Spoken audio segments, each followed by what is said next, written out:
The PNCR, celebrating 65 years as a mass grassroots political organization.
Good night, viewers, and welcome to this another program of Live from Region 2. This is a weekly program, and our feedback is that it is reaching far and wide. So tonight we are going to continue to discuss matters of regional interest and some matters of national interest.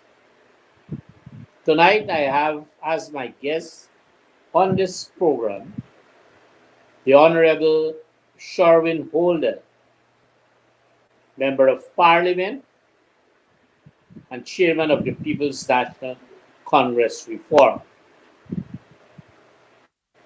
Member of Parliament, Honorable Sherwin Holder, welcome to this program.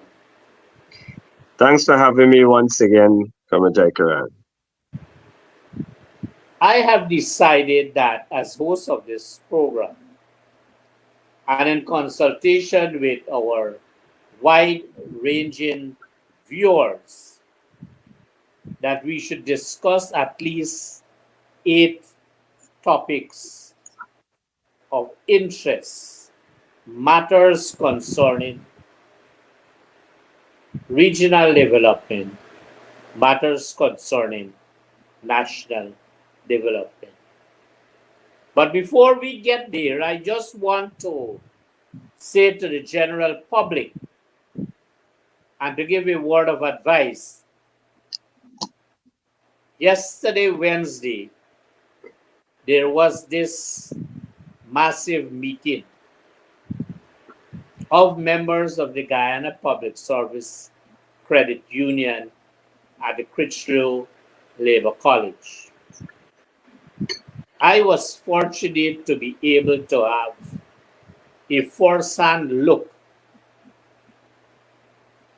at that meeting and the discussions that took place.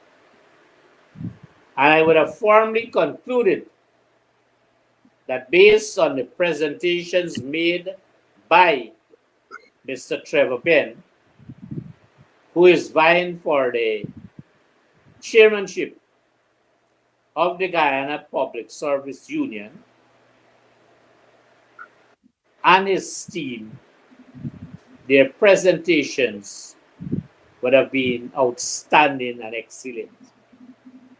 And therefore, on this program, I think it is only going to be fitting that we give our support to Mr. Trevor Ben and ask and canvass for those who are going to be able to go on the 24th of October to vote in favor of Mr. Trevor Ben. So, MP and chairman of the party, I thought that as the host of this program, I bring those quiet opening remarks so that we can settle the dust in a very strange way to cause new things to happen. So, as I've said early on, we are going to be discussing 8 areas of concern, and I'm quite aware that with your engagement, your knowledge of what is happening not only in this region but across this country, and the number of meetings you would have had with groups and persons across this country, you are in a better position to be able to respond to the questions that I would pose to you and some of the proposals and propositions that I'm going to put to you so that you can be able to adequately address them and be able to give to our viewers a clearer understanding of what are the challenges and difficulties Guyanese are faced with at this time of their life. So let us start the ball rolling, Mr. Holer, Comrade Holer. There is this concept peddled by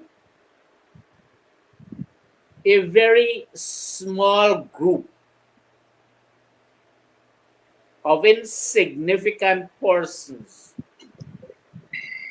the concept of the One Guyana. And our motto clearly states, one people, one nation, one destiny. And so that is a national motto that we have. But I put to you as the member of parliament and as chairman of the party, this misconceived idea of what is it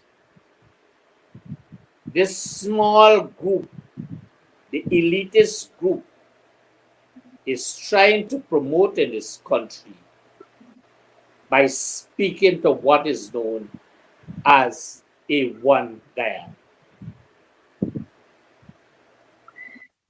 Yes, thank you, Comrade Jaker, and you're very right in your description of what is happening and what the government is trying to do. They're basically trying to piggyback on a concept that would have long existed.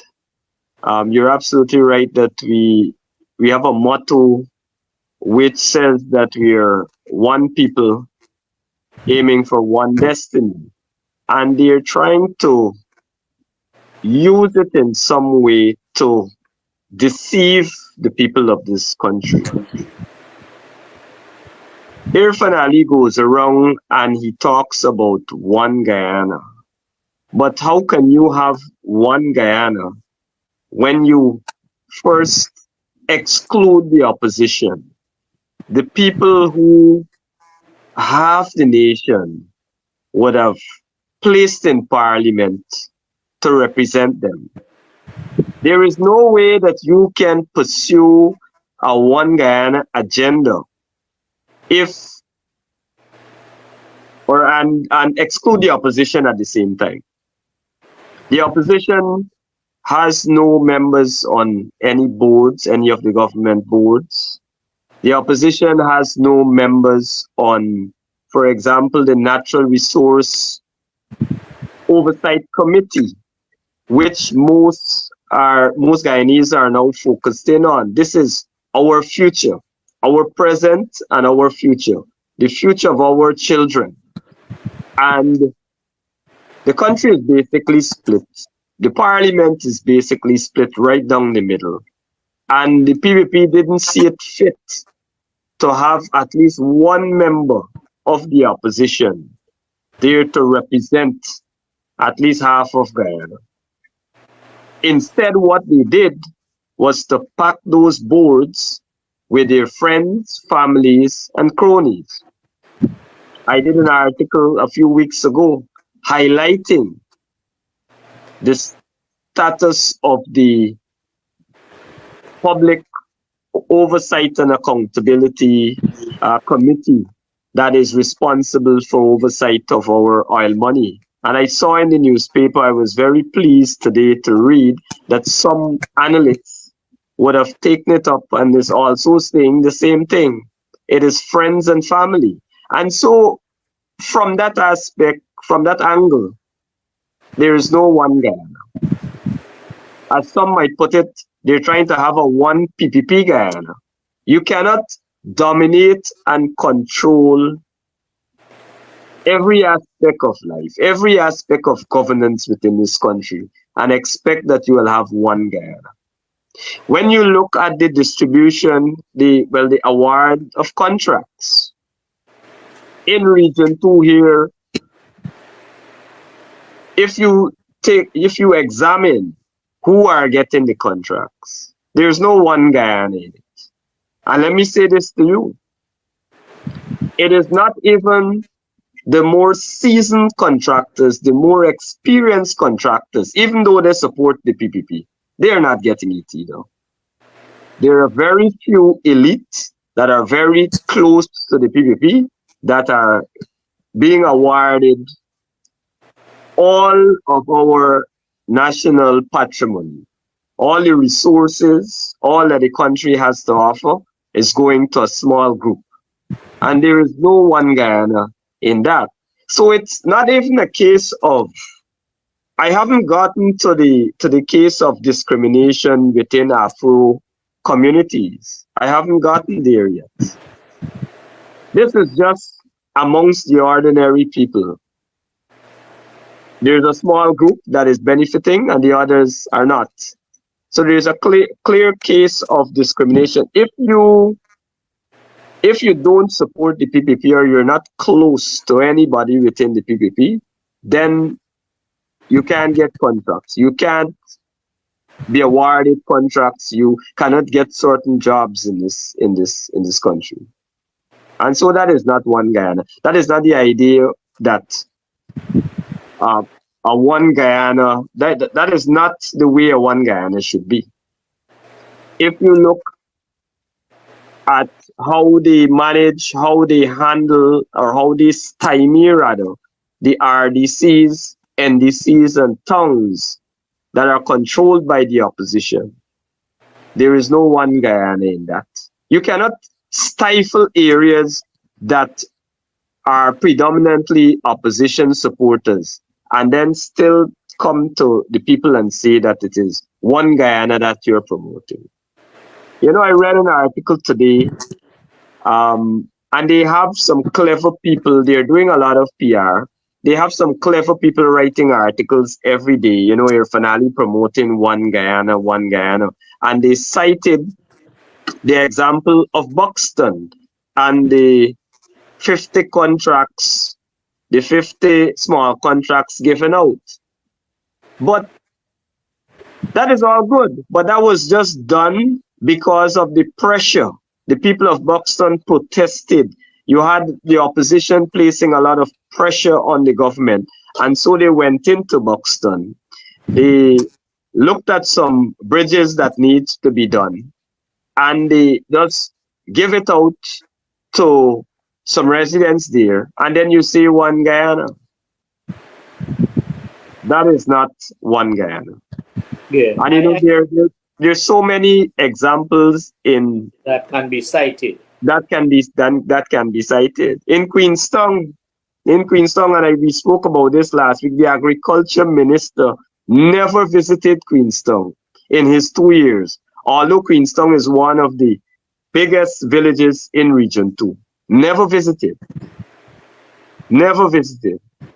But we're talking about one Guyana. For them, Dennis, one Guyana means handshakes with persons of Afro descent, little hugs here and there, and we pose for a photo op, and that is the One Guyana. That is One Guyana. That is all you get in that One Guyana package. So we can conclude that from the very beginning, the very first day of bringing out this concept, One Guyana, to this date, that we can conclude that the gap between the very rich and the very poor would have widened tremendously.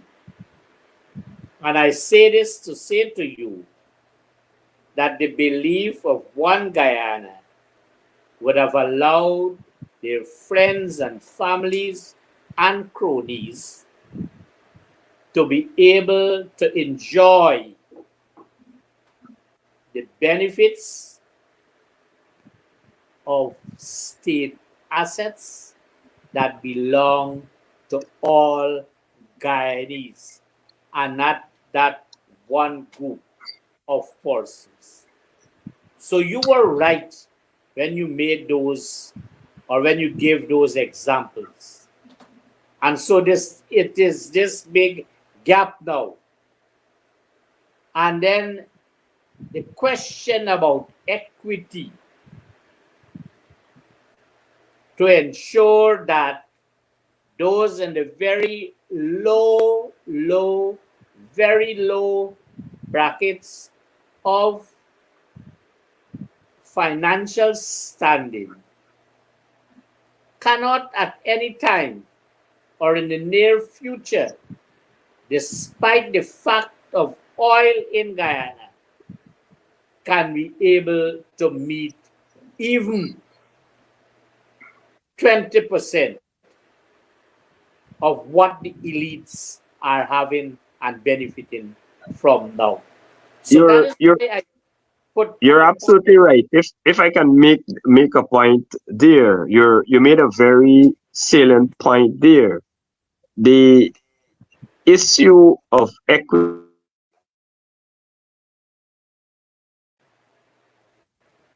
you cannot make this claim to One Guyana if you are not addressing the basic issue of equity in this country. That is one of the foundation, the pillars. That should be a pillar of this One Guyana mantra. It should be one of the key pillars. And if you're not addressing that, if you're failing to address equity and you're only doling out the resources to a small cabal, then there is no One Guyana. I agree with you. I agree with you. But let us strengthen that. Let us strengthen that. Jagdeo went across this whole country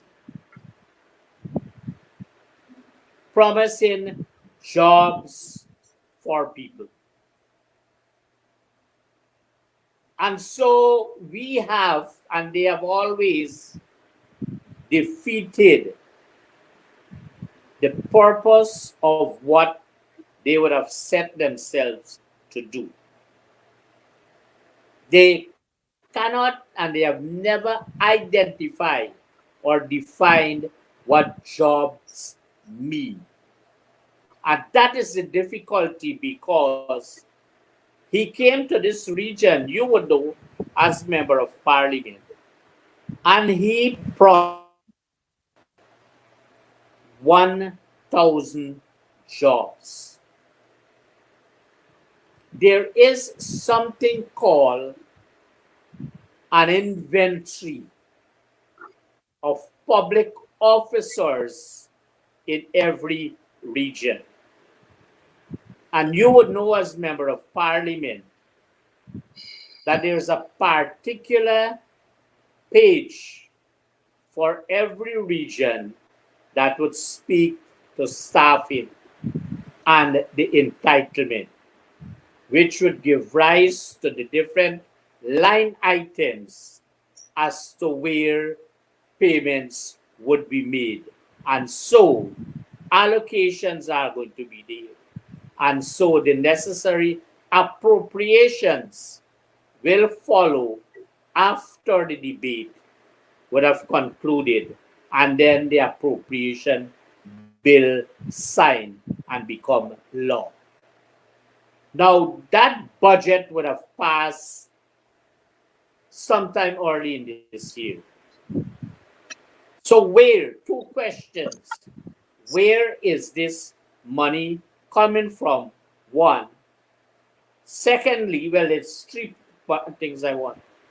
Secondly, who is the authority to deal, to give out, to dole out without any discretion, any respect for authority, money that belongs to every Guyanese? And the third thing, would that mandate have been fulfilled in this region? Let us speak to our region, Region 2. Because we were at a function last Wednesday, and right where we were at that function, we counted, we numbered 21 persons at a particular government institution who are the 10 days worker being attached there, and for the entire period we observed them, they were doing nothing. What are we doing with state funds? So, as member of parliament, how do you address those issues, and how do you speak to those concerns that I have raised? All right, thank you, Comrade Jaikaran. I missed a few there because I was getting a call which was obstructing the live. But I got the gist of what you're saying. Basically, the PPP has no respect for the rule of law. They have no respect for transparency and accountability. And so they basically do whatever they feel like. They put these programs in a way where they wouldn't have the level of scrutiny, the level of accountability, and it would create that leeway for all kind of skullduggery to go on. And this has been the way of the PPP from time immemorial. Throughout their 23 years, this is how they operated. And now from 2020 to 2022, they continue to operate in the same manner. If we look back prior to 2015, there were a number of similar cases how they operated. We can go on to name them for the remainder of this show tonight. But the correct thing to do was to carry it to Parliament. Let us flesh it out there so that both opposition and government knows exactly what is the policy, what is the program being pushed. We can debate it, we can improve on it, and the entire nation would understand that, look, these are the things that the government are going to do with so many $1 billion. But that is not how they do it. They have to carry it to Parliament, but nobody knows when it actually went to Parliament, at which stage it went to Parliament, and under which line item these jobs, etc., would have come under. And so they mask it under other programs, and then they pass it. Billions of dollars, billions of taxpayers' dollars. Now we get to the point of jobs. They're claiming, Jagdeo claimed he promised actually, and is now making the claim that they would have created 1,000 jobs, 800 to 1,000 jobs in Region 2. One would ask the question, where are these 800 to 1,000 jobs? What they would have done was to employ a number of their supporters, scores of their supporters on temporary jobs. And as you rightfully pointed out, there's supposed to be certain benefits that go with these public employment. There are certain rules that has to be followed, certain benefits that these persons would have to get. But apparently that doesn't apply in this case. They just hired some scores of their own supporters and a few of the ordinary folks, and then make the claim that they would have employed close to 1,000 persons within the region. Essequibo region 2 is still without jobs. People are still complaining. The cost of living is still having a toll, a severe impact on the daily lives of the citizens. And then if we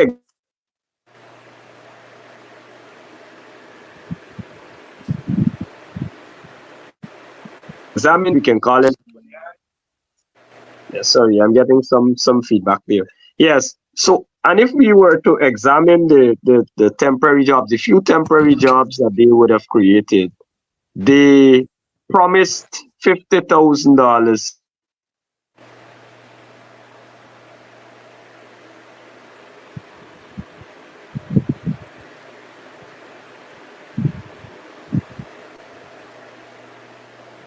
It turns out that it was $40,000. I keep getting a call that is coming in and obstructing the program.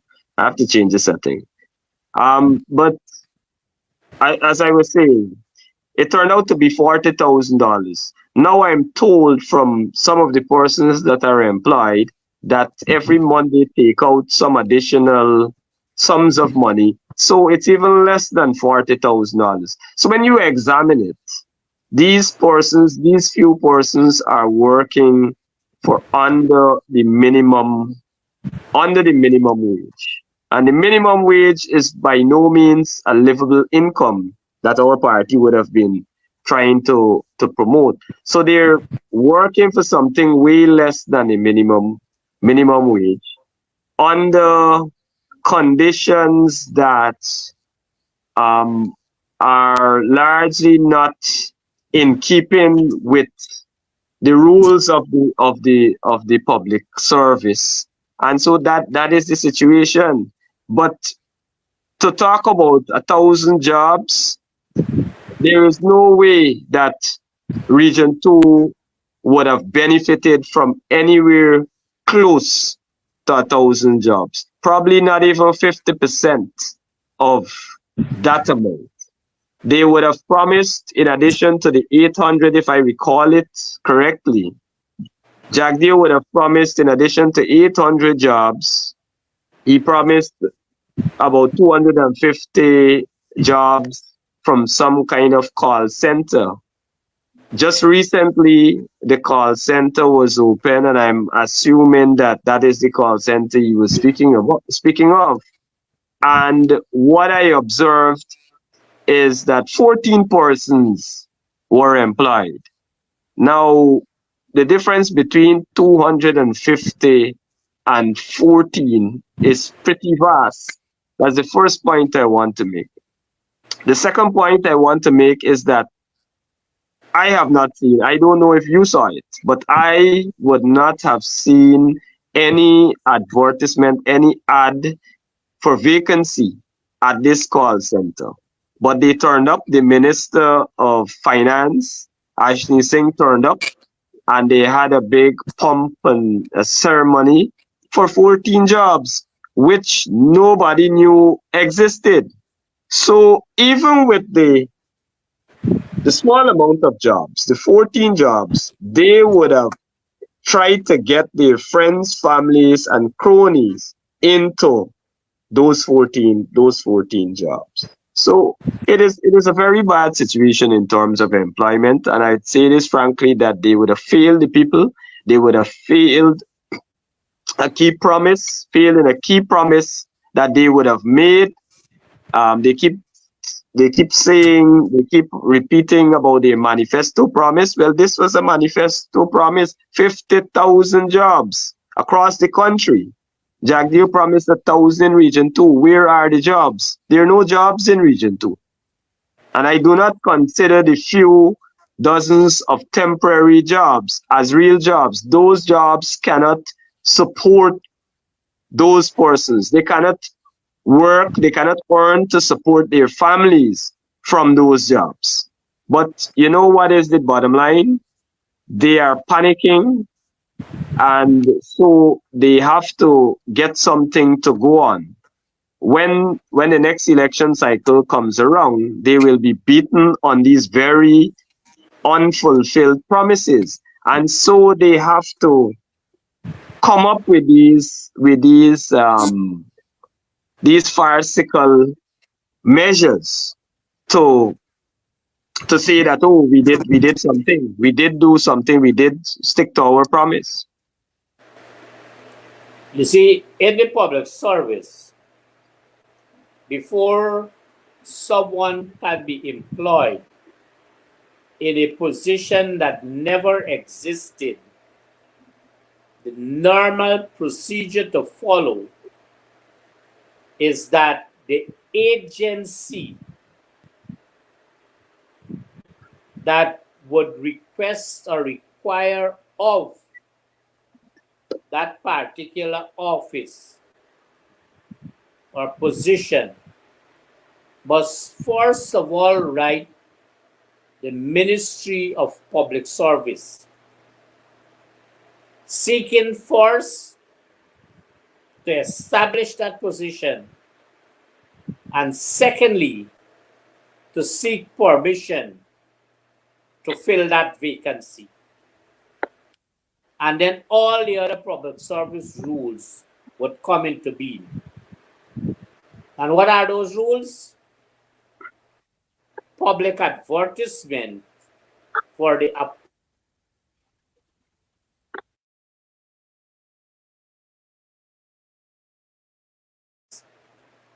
terms and conditions and the salary scale.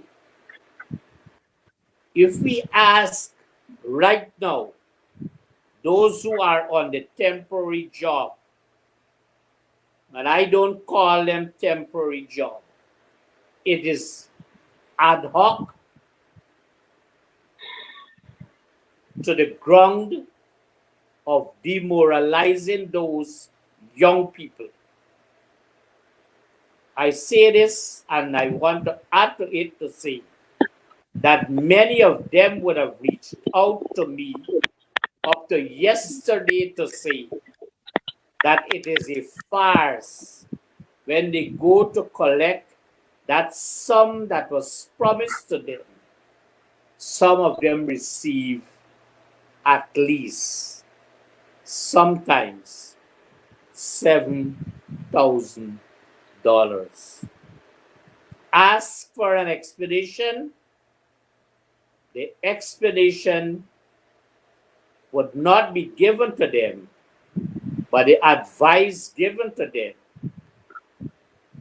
you better take what you get or we send you home.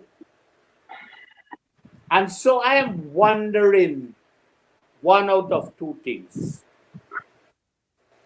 Are we entering back into a state of slavery, or are we, in our little way, colonizing our own people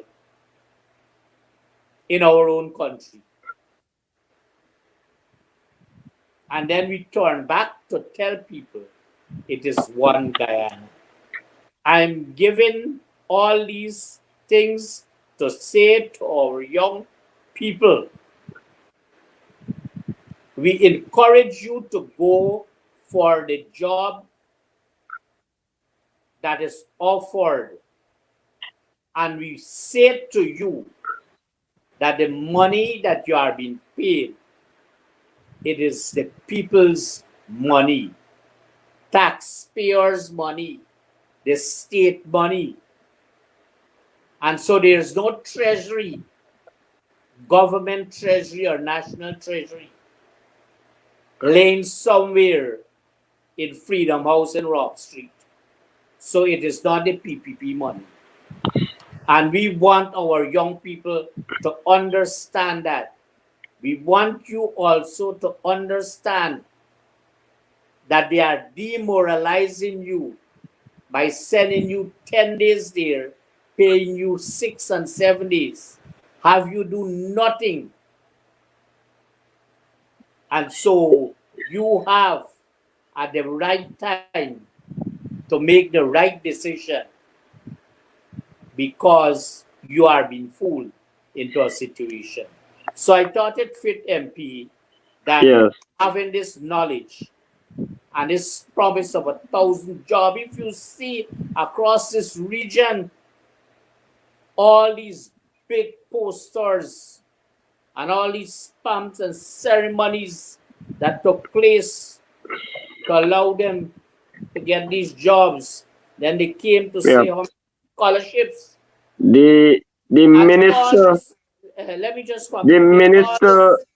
before the jobs were persons got the jobs, you had to go and sit at a ceremony, and the minister had to sermonize as if you were in church, Sunday church, and you had to worship that minister, you know, before you could get the job. But I wanted to make this quick point on the same topic of jobs. APNU AFC would have proposed that one of the shore bases come to Region 2 so that Region 2 could immediately benefit from oil and gas and those spin-off jobs. All sorts of jobs could have been created in this region. Real jobs for young people. If you go back to the record earlier this year, I believe, or late last year it was, we were pushing for that. We pushed a motion for that, and they voted it down. They voted it down, and they up now after they would have been under pressure. They up now for these temporary jobs. If they had followed the advice of the APNO AFC, if they would have allowed the motion to go through and follow up on it, we could have had real jobs for young people in region number 2. But I agree with you. once the idea comes from the opposition, then it is deemed, a bad thing, of something that the government should not do, even if it is for the benefit and the good of the people of Region 2. Region 2 is not an APNU. Historically, Region 2 is not an APNU stronghold, but APNU AFC proposed real jobs, proposed that a shore base be built in Region 2 to serve the oil and gas sector, and so we could have had thousands of jobs for young people, proper paying jobs here. But, it is the PPP. This is the way of the PPP. Let me make this point before I ask this question, and it has to do with the shore base. You see, it is difficult, um, member of parliament, when you try to get into a situation and you don't do two things. One, well, three things. Understand the environment in which you operate. Two, understand the socio-economic background of those you are dealing with. And the third thing, not understanding that your concept of taking away what is required for good development into an area in which far more, well, additional expenditure would be required. It is taken away rightfully from our people what is due to them.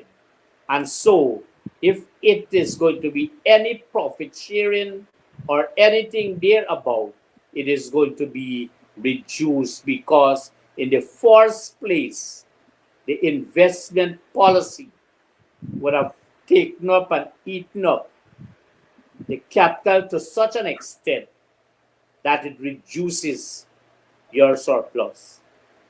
I made that point because I want to come to a point now.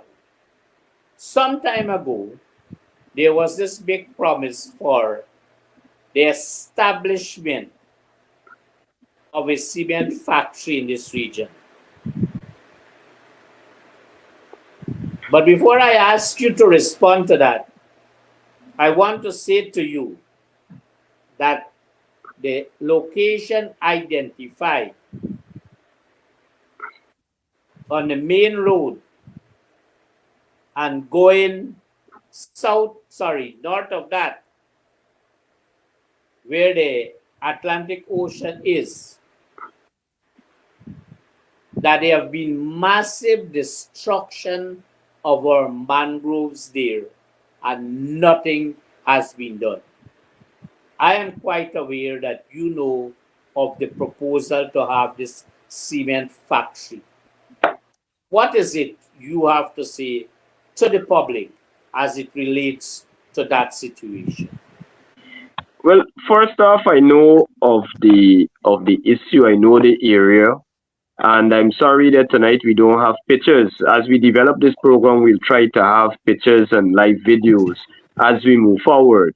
But a simple visit to that area, you will recognize that something is definitely wrong. I've grown up in this region, you and I, and so we're accustomed to the heavy mangrove protecting that area there. But now, since the announcement of that cement factory, and they began to do something, whatever they did there, it seems as though all they did was to clear out the mangroves and to create a significant risk to the community, and to the region there.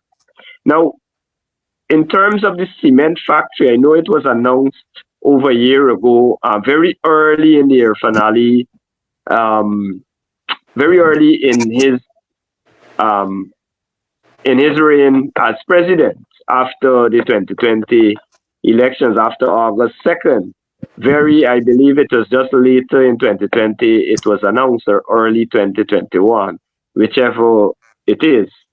But to date, we have seen absolutely nothing. People were happy. They were happy, although they were not sure as to what exactly the cement factory would entail, how many jobs, and the specifics of it. They were given nothing except that it was said to them that there is going to be a cement factory in Region 2. I was questioning the rationale because of the lack of specifics. I began to question the rationale, question the location, because I didn't understand how exactly they would run this project, bringing the stuff from Georgetown, all the way from Georgetown to Essequibo, make a cement, and then ship the cement back to Georgetown, where you have the majority population. There was a big gap there in terms of what exactly was the plan. And it seemed as though to me at that time, they were deceiving the public. And so I'm not surprised that today in 2022, there is still no cement factory. Not a spade has been turned there to do anything. And so the region remains without jobs and with another failed promise of this PVP government. We talk about failed promises, and I think it is time that we say something to let our young people in this region know that they are very much disengaged, and especially particular geographical areas that they consider that is the PPP, not their stronghold. I make that point to ask you the question because you are aware that the Henrietta play field would have been identified for some months now, maybe more than a year, for total upgrade. And to date, there has been nothing, absolutely nothing done to that community. I would want to strongly believe,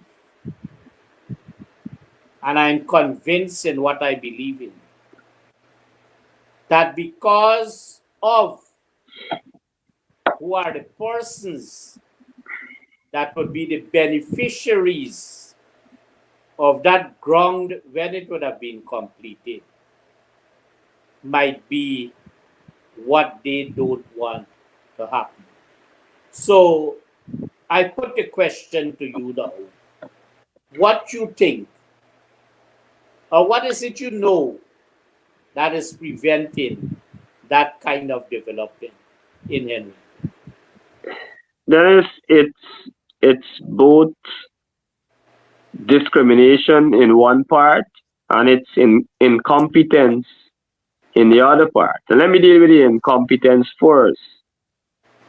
Nationally, the PPP would have not been able to execute 50% or more of the works that would have been budgeted for. This is nationally. Region 2 might be worse because the management of Region 2 is a disaster.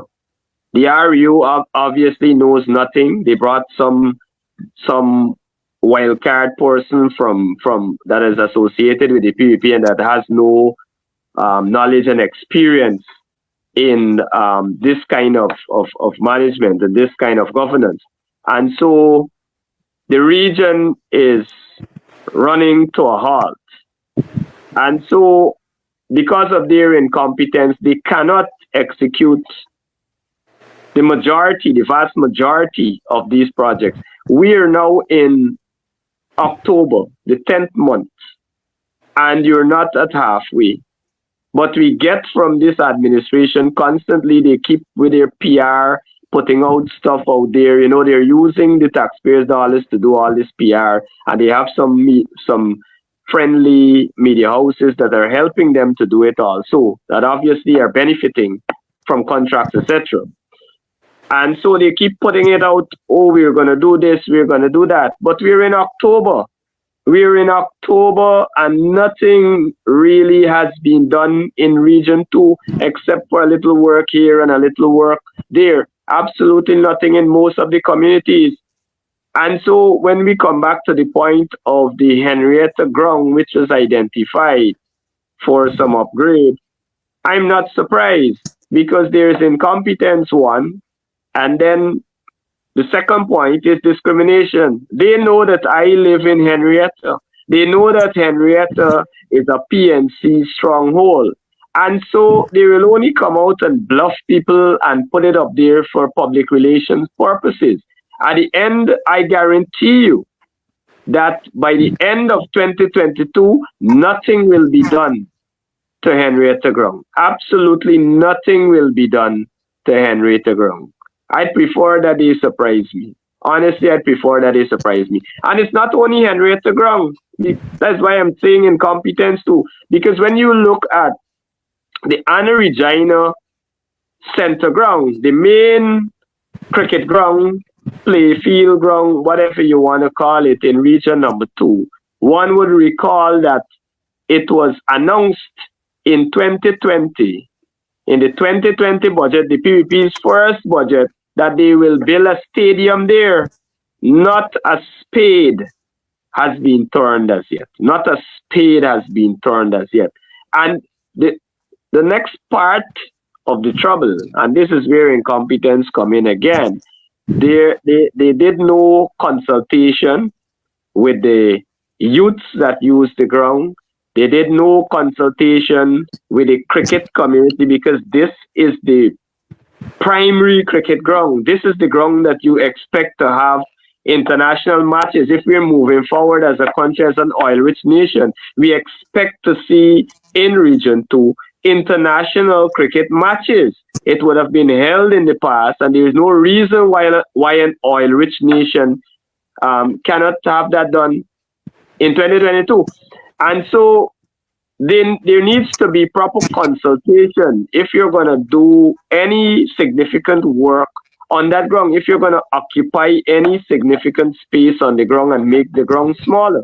So those are some of the comments I've been hearing from the various stakeholders, from the football association, from the cricket clubs, from the youths that are utilizing that ground. So there is that element of incompetence and an element of discrimination. And I must say to your viewing public that, to your viewers, that the idea of developing an indoor facility is not one that came from the PPP.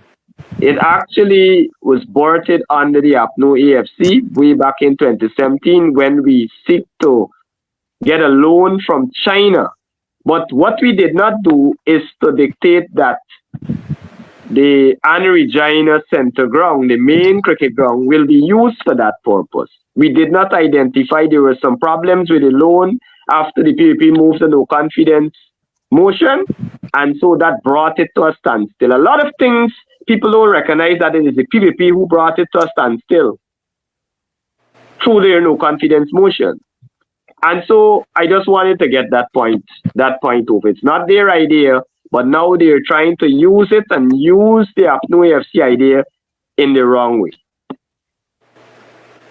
You spoke about the accountability aspect of it and budgetary allocation. I very well understand, and I'm told that there is a particular check and balance as it relates to appropriations in relation to capital projects.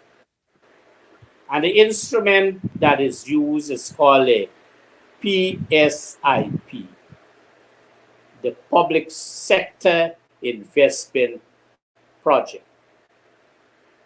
And so it is a spreadsheet that would have tons and tons of information.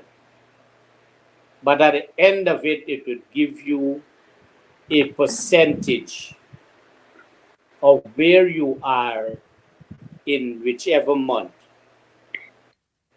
And it gives that guide so that when you make your request for monies to be spent on capital projects, it is guided by your achievements in the PSIP. And this is an operation of the Ministry of Finance. Whether it is there or not, I don't know. Whether the instrument is still there or not, I don't know. But what I know, and as you would have indicated to me earlier, that there are some plans, some mechanisms in place to do a number of roads in this region by the end of this year. I want your comment on it, and then I'm going to speak to the Procurement Act as it relates to how breaches are going to be there, how they are going to be chastising, so to speak, every aspect of the financial regulation, the Fiscal Management and Accountability Act. And how is it we are going to get substandard work?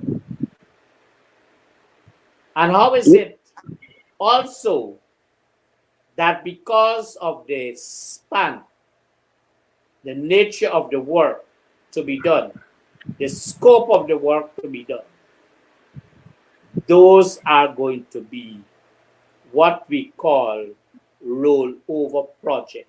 Means that it is going to go there for next year.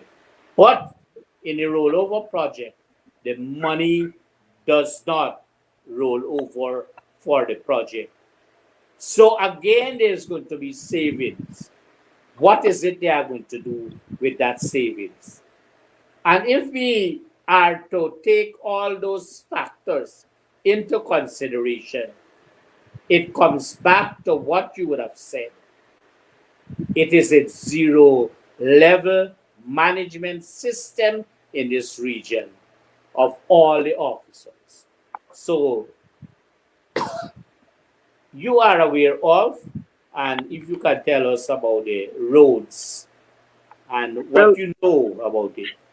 first off, there are a lot of bad roads, bad community roads, bad areas on the main public road that needs to be addressed. And this government would have failed throughout the last 2 years to properly address them, properly address those issues with regards to roads. I'd reiterate the point again. They have not completed, and you mentioned the PSIP. They have not completed 50%, and we're at the 10th month. The year is almost over, and so I was shocked today to see a posting from the RDC vice chair and chairperson, which said that they are now proposing in October 120 roads. Now we're talking 2022. They cannot obviously be talking about 2023. They're talking about 2022. They're going to approve. They're going to hurriedly approve 120 roads. It appears to me that all the roads that should have been done from January to now, that is what they're trying to do from mid-October to December 31st, when that accounting period ends and the monies have to be returned and accounted for. And so they're selling dreams. The only way they are going to get anywhere close to completing a few dozen roads is if you have substandard roads being done, overnight roads. That is the only way it can be done. Some major roads, we would have questioned our councillors, and we have to bring them on this program. I would have instructed that our councillors get information from the RDC on a number of key roads. Roads in Richmond, like Baggage Dam, the famous Baggage Dam, where they always go and keep meetings, and they have supporters living down there. That road is in a mess. There are roads throughout this entire region that are very, very bad. There are bad roads in Dartmouth, bad roads in Henrietta, to name a few APNU support areas, PNC support areas, but there are also bad roads in a number of other communities where PVP gain their support from, and they have failed to address that. But what they're doing, the first road that they did was the road where the vice chairman lives. They're now doing some roads within that very community, which are the sums are very questionable. I'll give you an example. In a Affiance, where the vice chairman lives, they're doing a road which is about 600, a little over 600 meters, and I don't want to. We're actually out of time, so I think this conversation will have to come back in the next program. But the cost for that project is about $59 million. It's road with concrete drains. I don't know how they have selected that area to do concrete drains. That is the first thing. So it costs $58 million. There's another stretch, the continuation of that road for 400 meters, continuing without the concrete drain, and that would have that would have cost that would have had a cost of $19 million, 400 and something meters, 450, 460. If you were to do the math on that for the Bay Road, because you know what the road costs per meter, and you use that figure to work out, to see what it will work out for the 600 meters. For the 600 meters, you will see where the skullduggery is taking place. You will see where the skullduggery is taking place, because the road for 600 meters, if the 400 and something meters costs about $19 million, then the 600 meters would be just about $25 million if you do the math on it. It means, therefore, that the remainder of that is the concrete drain. There is no way that a concrete drain can cost half that amount of money, because that is what, 25 to 50. That would be close to $30 million for the concrete drain. So the concrete drain is more expensive than the road. We'll have to get back into that conversation. I'll have to come here with the documents and maybe bring our lead counselor, one of our counselors, on the program, and we can really dig into some of these corrupt practices that the PVP is getting into. What we can do, MP, is that we shelve this one for the time, because we have given the viewers an idea as to what we are going to come with the evidence next week. Because I want to say to you that we have an appointed superintendent of roads, and a question was posed to him sometime: what are aggregates? And he took his entire life. Well, it might take his entire life to answer that, because he's not suited for the position. The competence, the question of competence. Yes, he's making money. You're making a critical point. You're making a critical point. The PVP doesn't want competent people, honest people, people who knows how to get the work done in the proper way in these positions. What they want is the cronies there, so that they can be afforded kickbacks, etc. That is the case. And that is why we are getting substandard roads, because the persons who are going to do the assessment, the final evaluation, they have no idea what bill of quantities is all about, because they can't do it. He can't do bill of quantities. I know he can't do bill of quantities.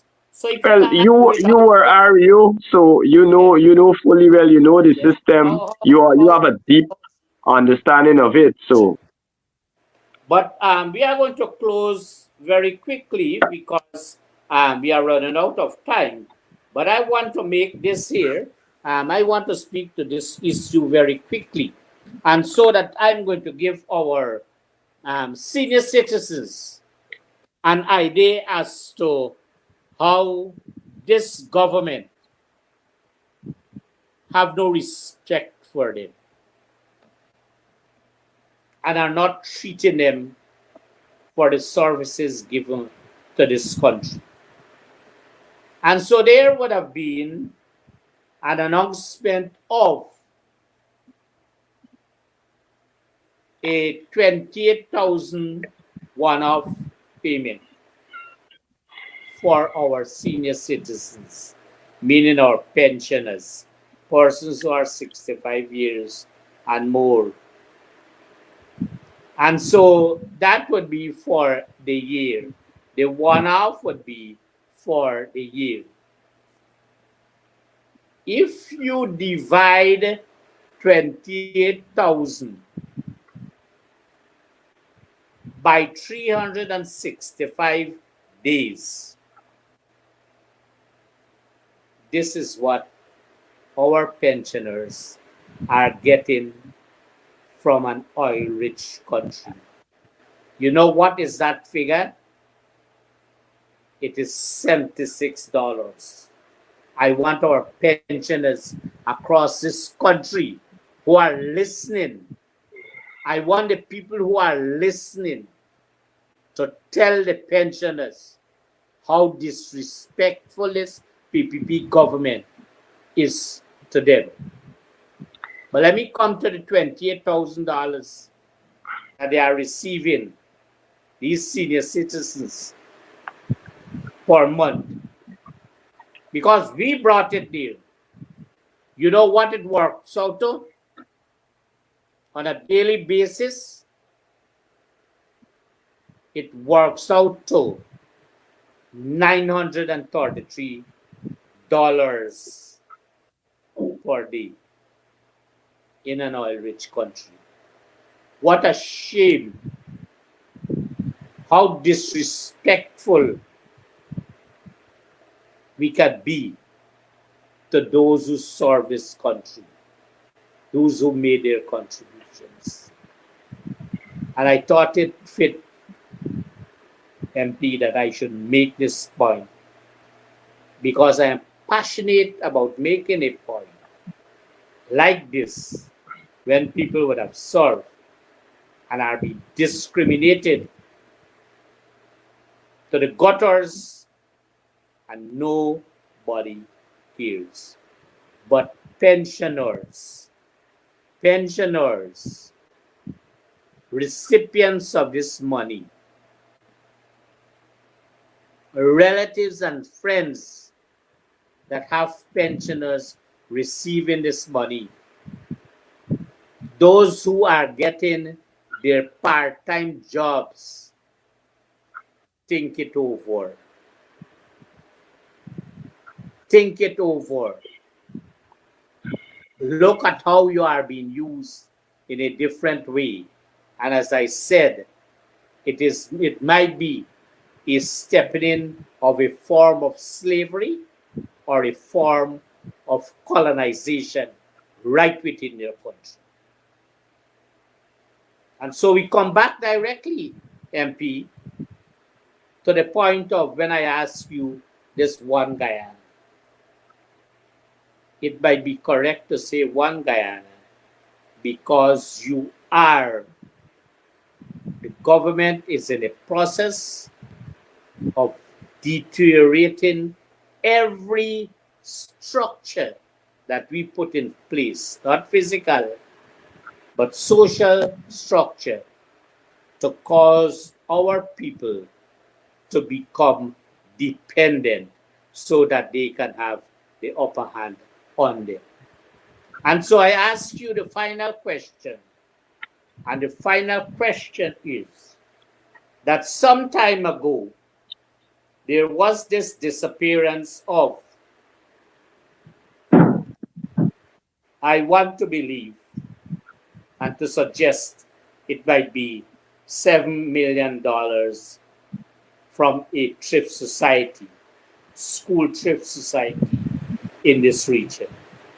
I don't recall the name of the school, but what I can recall is that you had to make visits to particular areas at the request of those parents to intervene in an effort for them to get the money.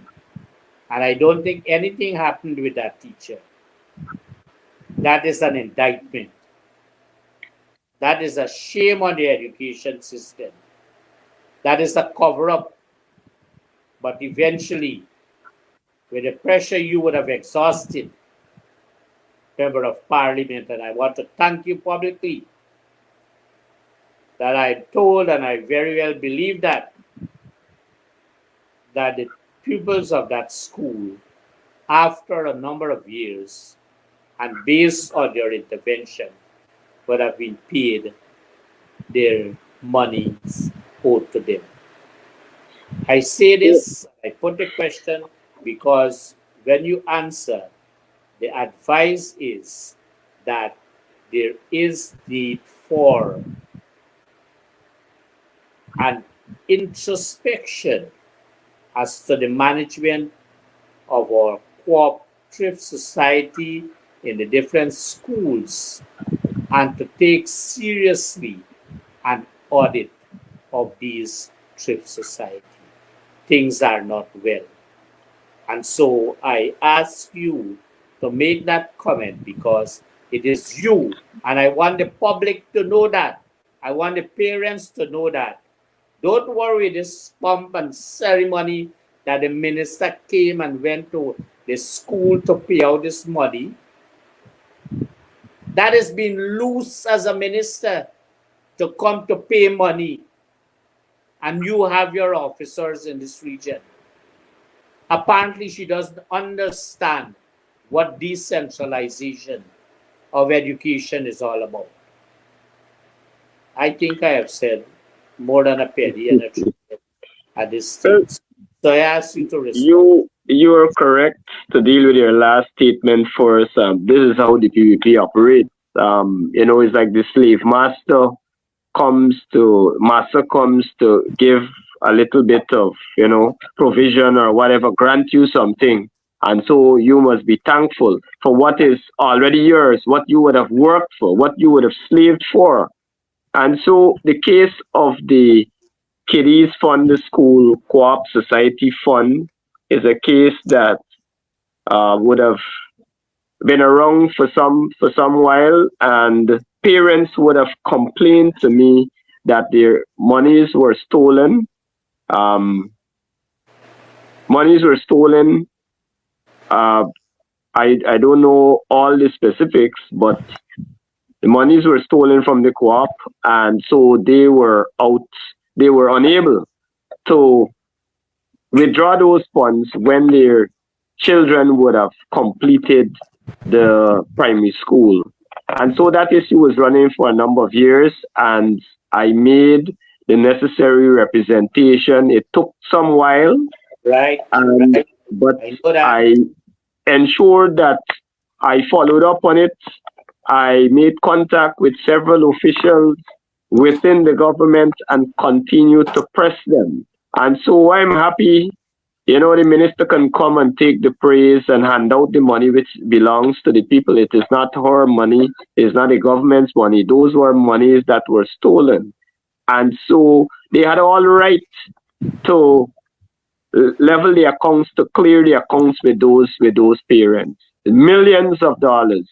One parent was in tears because that was the savings that they expected to withdraw at that stage and to put their child through secondary school. Lots of monies were stolen.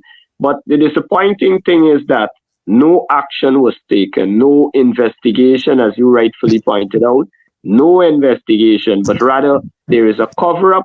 Now that we have oil money, we just cover it, which I agree that the parents have to be reimbursed that money. They have to get that money back. But it should have followed that there had to be an investigation. You had to investigate where this money went. $7 million, is a lot of money. And so you had to deal with it at the school level. I'm told that there are a number of other co-ops that would have experienced the same problem. Parents bank their monies, and then at the end of it, they get nothing or they're shortchanged. And so it is something that the government should deal with, but obviously they're not interested in transparency. Once you're affiliated with the PPP, in whatever way you're deemed as a supporter, then you're covered. If you're deemed as opposition supporter, then you're discriminated against. If that was an opposition supporter, perceived opposition supporter, that person would have been dragged through the mud, would have been through the courts, would have been embarrassed publicly as they do to all as we see them doing to black leaders and persons who leaders within the APNU AFC. They would have done that to that teacher. But as I said, if you're pro PPP, then it doesn't matter what crime you commit, you're covered by the PPP. Thank you very much, MP, and I think that would have been your closing remarks also. Next week we have a pack agenda. A pack agenda, we are going to deal specifically with two areas. One would be agriculture, and the other one would be education, because there are some turning points, there are some hurdles, and there are some serious situations in relation to education, especially the downright mismanagement of the Department of Education. And so I thought it fit that based on this discourse, I want to say to our viewers how grateful, how thankful we are for you listening to us, looking at the program. MP, I want to thank you very much for making your contribution. And I want to close by a quote from Alexander the Great. And this is what he says: an army of sheep led by a lion is better than an army of lions led by a sheep. And so, viewers, I close by giving you that quotation so that you know the seriousness of the mismanagement of this country, and the level of poverty we are at this stage, being an oil-rich country as described by those in authority. So I want to thank you very much, Member of Parliament. Thank you very much, viewers. And so next week, we continue our discourse. Good night. God bless you.